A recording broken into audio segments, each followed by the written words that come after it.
Naam, hii ni za Kiswahili ya Tanganyika FM kupitia Tanganyika TV, matumaini yangu makubwa kwa mzima wa afya. Na ukaribisha kuweza kusikiliza taarifa zetu za habari za siku ya leo. Msomaji wako kama kawaida ni Omari Makelele Ozil. Katika taarifa zetu za habari tuanzie na habari za kule katika jimbo la Ituri. Ni kwamba ugonjwa wa Ebola umeripuka mara tena katika mkoa wa Ituri mashariki mwa nchi ya Jamhuri ya Kidemokrasia ya Kongo na kusababisha vifo vya watu 80 washakiwa wa ugonjwa huo. Habari hii imehakikishwa naye waziri wa taifa husika na afya ya umma Samuel Roger Kamba. Kwa undani wa taarifa hii naye mwanaripota wa Tanganyika FM kupitia Tanganyika TV Safari Limasidilwe. Naam, imefahamika zaidi kuhusu aina ya virusi vya Ebola vinavyosababisha mlipuko kwa sasa wa ugonjwa huo ambao ni mlipuko wa 17 kurekodiwa katika Jamhuri ya Kidemokrasia ya Kongo unaendelea katika jimbo la Ituri mashariki mwa nchi. Katika mkutano na waandishi wa habari uliofanyika Jumamosi ya tarehe 16 Mei, waziri wa afya ya umma, usafi na ustawi wa jamii Samuel Roger Kamba alifichua kuwa aina ya virusi ya bundibujo ambayo tayari iliwahi kuripotiwa nchini Uganda, moja nchi jirani ya DRC pamoja na nchi ya Jamhuri ya Kidemokrasia ya Kongo mwaka 2012, hasa katika mji wa Isiro katika jimbo la Otuele. Mnajua kwamba virusi vya Ebola vina aina mbalimbali. Tulianza mara moja kuchukua sampuli za kuchunguza, lakini matokeo yalikuwa hasi kwa aina ya Zaire. Kwa sababu kuna aina nyingi za magonjwa ya homa ya kuvuja damu, tuliamua kwenda mbali zaidi na kupeleka sampuli katika taasisi ya kitaifa ya utafiti wa tiba ya biolojia mjini Kinshasa, ambayo ina uwezo mkubwa wa kutambua aina mbalimbali za Ebola. Sampuli zilifika tarehe 13 na tarehe 14 jioni tulipata udhibitisho kuwa ni Ebola ya aina ya bundibujo, aina ambayo tayari iliwahi kusababisha mlipuko nchini Uganda na pia kwetu Isiro mwaka 2012, alieleza waziri Samuel Roger Kamba. Kwa sasa waziri huyo alisitiza kuwa uchunguzi bado unaendelea ili kubaini watu wote waliokutana na wagonjwa pamoja na wale wote wanaopoteza maisha ndani ya jamii. Timu zetu zilizotumwa eneo husika zimeanza kutafuta kwa karibu wagonjwa wote wanaoshukiwa pamoja na kutambua watu wote waliofariki katika jamii, aliongeza Samuel Roger Kamba. Virusi vya bundibujo Ebola vilitambuliwa rasmi kwa mara ya kwanza mwaka 2007 kufuatia mlipuko uliotokea katika wilaya ya Bundibujo nchini Uganda. Kama aina nyingine za Ebola, husababisha homa kali ya kuvuja damu inayoweza kuleta madhara makubwa kwa watu walioambukizwa. Maambukizi hayo huathiri sana ngozi na mishipa ya damu. Miongoni mwa dalili zinazojitokeza mara nyingi ni vipele vyekundu na vidonda kwenye ngozi. Virusi hivyo pia hushambulia seli zinazofunika mishipa ya damu, jambo linalosababisha mishipa hiyo kuwa dhaifu na kupelekea kuvuja damu chini ya ngozi, hali inayoweza kuonekana kwa madoa ya damu au michubuko kwenye mwili. Mbali na madhara ya ngozi, virusi vya bundibujo huvuruga sana utendaji wa mwili, uharibu mfumo wa kuganda kwa damu, husababisha kutokwa na damu ndani ya mwili na vinaweza kupelekea kushindwa kwa viungo mbalimbali vya mwili kufanya kazi. Hali hii ndio inayofanya ugonjwa huo na kuhitaji matibabu ya haraka pamoja na uangalizi maalum wa kitabibu. Mlipuko huu wa Ebola umetokea katika eneo ambalo tayari limekumbwa na machafuko makubwa dhidi ya raia wanaohusishwa na waasi wa ADF ambao wanaendelea kufanya mashambulizi dhidi ya wananchi licha operations za kijeshi zinazofanywa kwa pamoja kati ya jeshi ya FARDC na Uganda. Aidha, kuna pia shughuli za makundi mbalimbali ya wanamgambo wa ndani kama Kodeko, kundi la Zaire, CRP na mengineyo. Na kupitia hali hiyo, shirika la afya duniani OMS limetangaza siku ya Jumamosi kuimarisha hatua zake za dharura nchini Jamhuri ya Kidemokrasia ya Kongo kufuatia kuthibitishwa kwa mlipuko mpya wa ugonjwa wa Ebola katika jimbo la Ituri kaskazini mashariki mwa nchi. Kwa mujibu wa shirika hilo la afya duniani, tani 5 za vifaa vya matibabu zinatarajiwa kusafirishwa kwa ndege kutoka Kinshasa kuelekea Bunia ili kusaidia wahudumu wa afya pamoja na vituo vya matibabu vilivyopo uwanjani. Shirika hilo la Umoja wa Mataifa pia limeeleza kuwa limetuma wataalamu wa ziada waliobobea katika masuala ya utafutaji wa magonjwa, kinga na udhibiti wa maambukizi, uchunguzi wa maabara, huduma za kitibabu, usafirishaji wa vifaa pamoja na mawasiliano ya hatari na ushirikishwaji wa jamii.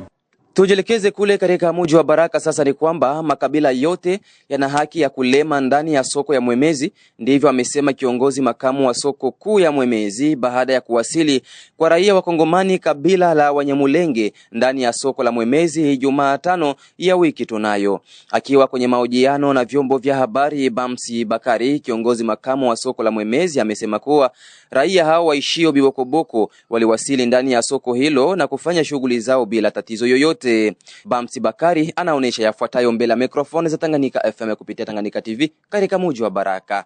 Tasema kwamba kuna watu wanapeleka habari baada ya kusikia kwa watu wengine, na watu wanaotoa habari kadiri walivyoiona.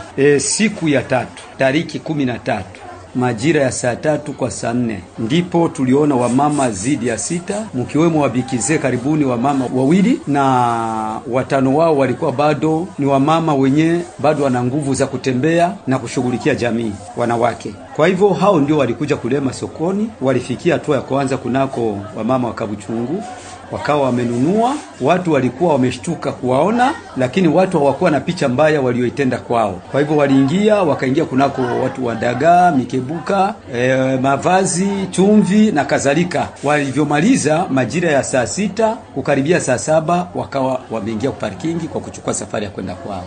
Kwangu mimi niliona ni kawaida, kwa sababu siku walikuwa na walilema, na siku walikata, na siku walitaka kuja walikuja, kwa sababu kuna vitu vinahusu wafanya siasa na kuna vitu ambavyo vinahusu raia. Mimi kwangu kama vile kiongozi wa soko niliona tu kama vile wachuzi wameingia, na nikaona ile jamii nayo imeingia sokoni, na ile jamii imefanya shughuli zake bila matatizo, na ikawa imerudi bila matatizo. Kwangu niliona ni kawaida.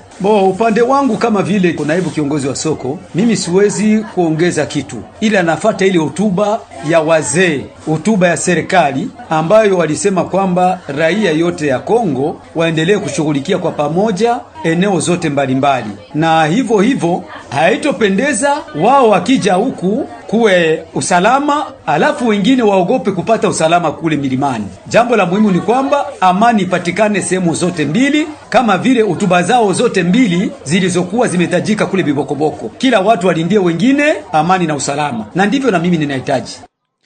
Upande mwingine, Bamsi Bakari ameomba kwa wafanyabiashara wote wa pande mbili kuwa na lema pia kwenye soko ya Bibokoboko kama alivyorejea mara tena.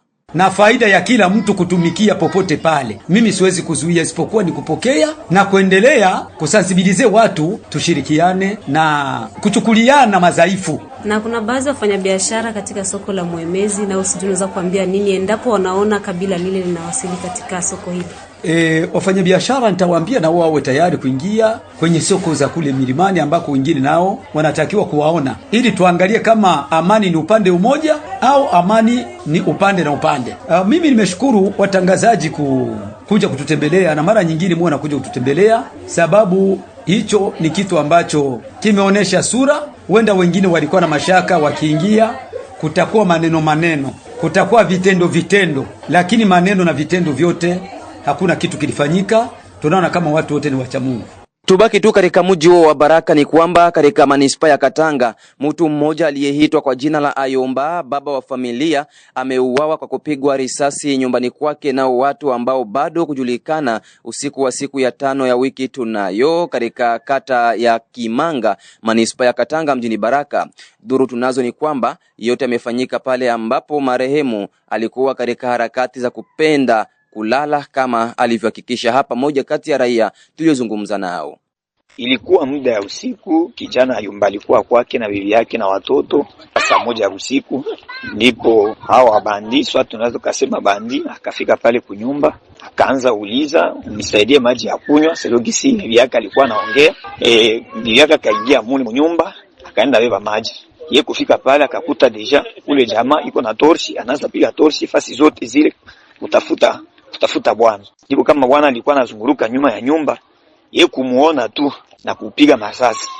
Na pale ndugu yetu Ayomba akatuacha ile muda saa 1 ya usiku, ndio wenyewe walimpiga masasi. Kufika zile saa vile ndio wazalendo wenyewe walikuwa huko chini ya Mwanjiga tu, wakapanda kuja kufanya manketi. Wakati wanapofanya ankete haikufika hata mwisho, watu wakasambaratika juu kulikuwa tena fujo kati ya Kapita na wale wazalendo. Watu wengi wakasambaratika, na sisi tukasambaratika, na wenyewe ilitembea tena tukujua, lakini mtu alikufa pale juu watu walienda mkuta deja iko nyuma lupango, ndio kwenyewe alienda mpigia ile masasi. Ile ndio yenyewe tunaweza tukasema, na yenyewe tulienda shuhudia sisi peke, tulienda angalia mule tukakuta deja maiti iko pale na tukakamtia pao kitanda. Ndio hali yenyewe ilipita Kimanga kwa zile saa za usiku juu ya masasi iliyolia usiku, ilikuwa ya kuwa ndugu yetu Ayomba. na ni baba mwenye kuwa na watoto akose hata watoto 7 na anaacha mwanamke mwenye iko na mtoto changa hivi mwenye angali tena kumabega. Ndugu journaliste, ni kusema kama sisi kama vile wa raia wa mwingine ile ya Kimanga tunashangala sana kuona gisi ndugu yetu Ayumba alikuja kupigwa masasi mule. Ni kitu kushangaza sana tena sana. Juu ya nini? Hatuwezi jua tatizo inaweza kuwa kupitia familia, swate tatizo ni juu ya responsibility fulani aliyopewa, swate ni kitu fulani nyinyi iliyopita. Juu hatuyui kusema sasa tunaweza kalifia kitu fulani ndio kilisababisha yeye Ayumba alikufa. Tunayua mafamilia muko vitu ya mingi hivi napitika mule, lakini sisi hatujui kama inaweza kuwa kisa ni nini zaidi sana. Lakini sisi tuko na kero sana tena sana kusikia na kuona kitu yenyewe lipitika mwingine yetu, inaogopesha watu wengi sana. Na ndio maana mwingine yetu yuko narudia nyuma sana, watu wengi wanaanza ingia msantre kuacha zile mwingine zote za kula hapa kwetu kwa asili. Upande mwingine, mwananchi huyo ameomba kwa wakuu viongozi wa polisi pamoja na askari jeshi wa taifa FARDC kuweka vikosi kwa ajili ya usalama wa raia maeneo ya Kimanga. Na ndio maana tunasema sana sie kabisa tunakuwa na benye banasemaka wawemba semenge ya mingi sana juu kufatana na mtu mwenye alienda uliwa swate ndugu yetu Ayumba. Ni mtu mwenye hana probleme na mtu na kuangalia nani mzuri, hana franga, hana hata kitu, iko naishi mnyumba ya nyasi mingine. Watu wanajiuliza kwenye uko naishi kwanza yeye peke, ni yeye peke ndio iko naishi tu pale ku parcelle ya familia. Ile ndio inatushangaza sana ndugu journalist. Hatuwezi kalifia se alikufa kutendo fulani. Labda ni kitu ya kuyua polepole wakati serikali itaikalia chini kufuatilia ankete mzuri.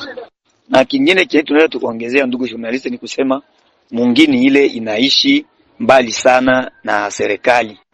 Kwa kufanya intervention inabidi mpaka wasoda watoke tena Mwandiga ya 3 mwingine saa vile Kimanga Kachungwe, security iko ya kidogo sana tena sana. Ile tunaomba tena kwa serikali ifanye nguvu ituongezee watu wa security, itafutie watu wenye wataikala mule, kama ni ikaba tutilia hata basi kaa mule juu tu tunachungwa mzuri. Ndio kuko polisi iko pale, lakini polisi haiko naishi pale kila siku. Wako wanatumika sasa vile busiku wanatumika mchana wanatumika kisha wanajirudia yao wenyewe wako wanaishi kama mwingine. Tunaomba kama ni ile polisi yenye iko pale yenye tulipewa, si hata yenye tulipewa pale, wawe wanalala pale. Tunaomba kwa viongozi wa la polisi wafanye nguvu, wale wa polisi wenyewe waliwatuma pale Kimanga wawe wanaikala pale kwa kutuchunga, sio wa polisi wa kuikala kwao kulala kwao manyumba. Hapana, tunaomba serikali tusaidie kwa kutulia security ya mzuri. Wakamate wale wa polisi hapa kwetu huko Siati, ile Siati nyiko pale. Wa polisi wasigwe wanaenda kulala kwao kwa nyumba. Wakuwe pale juu ya kusikilize batu. Pia na ungambo ya FARDC ama wazalendo tunaomba wafanye nguvu, wawe kando ya hao wa raia. Juu wanatutupa mbali sana kwa hii mwingine. Intervention hakuna intervention. Wanafika pale nyuma, mtu aisha kufa kusha kupita hata saa mzima ndio intervention inakuya. Ndugu journalist, ile ni kero yenyewe tuko nayo sana sasa vile wa raia wa mwingine ya Kimanga. Security mwingine ya Kimanga ni ya kidogo sana tena sana. Mtu alizikwa, ndugu yetu Ayumba bali muzika hakuna mwaye, ilibidi azikwe tu, na tena alikuwa wa kanisa ya Uislamu. Hawezi lala selogisi sheria zao zinakuaka. Ile mtu alizikwa kabisa leo, hakuna mwaye kabisa. Ndio vile. Tujelekeze kule katika sekta ya Mutambala Pakafulo. Ni kwamba raia wa eneo la Kafulo wametajwa kuwa katika hatari za kihutu katika siku za usoni kutokana na ukosefu wa maji safi ya kunwa. Hivyo wanaomba kwa watu wa nia njema na mashirika ya kihutu kuwajia na misaada juu ya tatizo hilo. Udhibitisho ni wake Bwana Deste Senga, mkuu kiongozi wa shirika la raia katika eneo la Kafulo, ambaye ameeleza yafuatayo. Par na situation yenye iko Kafulo pole moma. Kafulo vile tuko na probleme ya kabambi sana. Kafulo hakuna mai. Kulikuwa mai yenye NCA ilitumika pale, lakini ile mai ilikuwa inatumika partir ya mapano solaire. Asa ile mai ikakufa depuis janvier. Batu wakaendelea kuwa na kunywa maji ya mitoni. Lakini ile gisi hakuna mamvula, ile maji ya mitoni nayo kakauka. Pour le moment kupata maji Kafulo ni problème sérieux.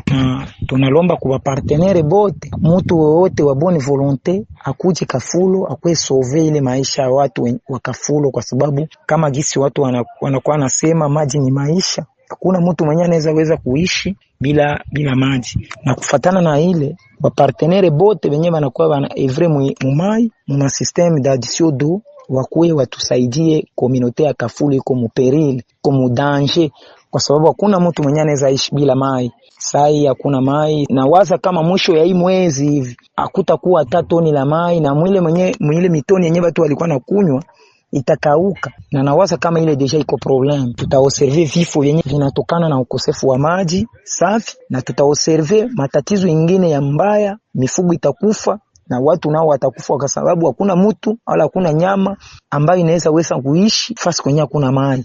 Sai Kafulu community iko mu danger, baraia wote biko mu problem. Tunawasihi sana na tunalomba sana kwa machozi wa partenaire ambao wanatumika mu vitu ya maji waje wasaidie community ya Kafulu, inateseka sana na maji. Tumalizie na kule katika kijiji cha Misisi, sekta ya Nganja, tarafani Fizi, ni kwamba mashirika ya kiraia ndani ya sekta ya Nganja yameomba kwa viongozi wa kijeshi kuingilia kati hali ya baadhi ya kundi ya wazalendo kuwa wanapiga risasi kiolela ndani ya kijiji cha Misisi na kando kando, hali inayopelekea raia wa eneo hizo kujawa na wasiwasi mkubwa kutokana na milio ya risasi inayopigwa. Mwito huo umetolewa kisha tena milio ya risasi kusikika kwa wingi katika kijiji cha Misisi wiki tunayo. Dunia Floribert Doms ni mwenyekiti wa shirika jipya la raia hapa Misisi na sekta ya Nganja, aeleza yafuatayo. Kweli kabisa, milio ya risasi inaweza kusikika mida ya saa 8 za usiku. Habari ambazo tumezipata, kuna source ambazo tuwahakikishia kama ilikuwa baadhi ya askari ambao walikuwa wanateuliwa kwenda kwenye uwanja wa vita, alafu wakawa wanakimbia. Waliposhurutishwa na wenzao ndipo walianza kushatuliana risasi, ndipo risasi ikalia kabisa.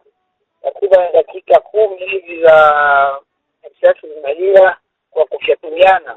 Hiyo hali haikuleta wasiwasi kwa wananchi katika eneo hilo la Misisi? Basi ndugu mtangazaji, panapolia risasi, kwanza waliokuwa kwenye usingizi waliweza kuamka, wasiwasi ulitanda kabisa mpaka usiku kucha. Watu walikuwa na wasiwasi, lakini baada ya kupata hizo taarifa, baadhi ya wakuu viongozi wa jeshi waliambia raia kwamba wasiofu, wafanye makazi, kila kitu kimeshaboreka. Mara nyingi milio ya risasi ambayo inasikika maeneo ya huku, tunakuja kuona kwamba ni hali tu ile ya askari jeshi wetu wa kizalendo kutokuwa kwenye oda, kutokuheshimu hata uongozi wao. Maana ukiangalia kwenye vitabu vya sheria inakatazwa na kupigwa marufuku sana risasi kulia bila sababu. Na endapo askari jeshi anapiga risasi bila sababu, anakuwa na hukumu ambayo sheria inamwandalia. Hivyo basi, kwa upande wa ndugu zetu tunakuta sheria kama hiyo inakuwa haitekelezwi, na hiyo ndio inasababisha sana milio ya risasi kupigwa ovyo na kulia holela. Unamaanisha wazalendo ndo wanakuwa kabisa kwa mstari wa mbele katika upigaji wa risasi holela eneo la Misisi na kando kando? Hakika, bila shaka kabisa, maana upande wa huku kwenye sekta ya Nganja aksi, lakini utakuja kutememe hata effective wa jeshi wa FARDC iko kidogo sana, walio wengi ni wazalendo. Mwishowe, Dunia Floribert Doms ameomba kwa uongozi wa kijeshi kufanya nguvu ili hali hiyo ya kupigwa kwa risasi kiolela itokomezwe. Ujumbe ambao tunaweza kutoa ni kusema labda ni lalamiko au pledoyer ambayo tunazipeleka kila siku na kila wakati kwa viongozi, wajaribu kwa hatua moja au nyingine. Maana hali kama hii ilikuwa imeonekana kwenye mji mkuu wa Baraka, lakini kwa wakati mwingine watu wa Baraka walishuhudia kwa vinywa vyao wenyewe kusema kwamba hali ya milio ya risasi holela iliweza kupunguka. Haijalishi kama inaweza tena ilijirudia, lakini kwanza kwa muda fulani ilisitisha. Kwa hiyo basi naomba tu wale ambao ni wakuu viongozi waweze kuingilia swala hili kati, ili kwamba raia waweze kuishi kwa amani. Maeneo ya huku hakuna adui, hakuna vita, lakini mshangao mkubwa ni ile kusikia tena milio ya silaha nzito ikiwa inalia bila sababu za msingi. Hiyo inaleta wasiwasi kubwa na inaendelea kupunguza uaminifu wa raia dhidi ya askari wa wazalendo. Msikilizaji wa Tanganyika FM kupitia Tanganyika TV, ni hapo ndipo natamatisha taarifa zetu za habari za siku ya leo. Omari Makelele Uzile nilikuwa kunako microphone zetu, nasema asante na kwaheri.